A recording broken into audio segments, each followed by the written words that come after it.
小燕，找我什么事啊？我今天心情不好，去我家喝酒吗？又去你家喝酒啊？上次去你家喝酒，才喝1瓶啤酒，你就醉得一动不动的。我是真醉还是假醉？你不懂吗？你那点心思我还不懂吗？你不就是想让我收拾桌子吗？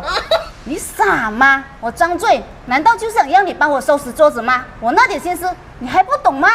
哦，我懂了，你还想让我帮你洗碗再拖地，对吧？你是不是脑子进水啦？你才脑子进水哟，才2瓶啤酒，就想让我帮你做事？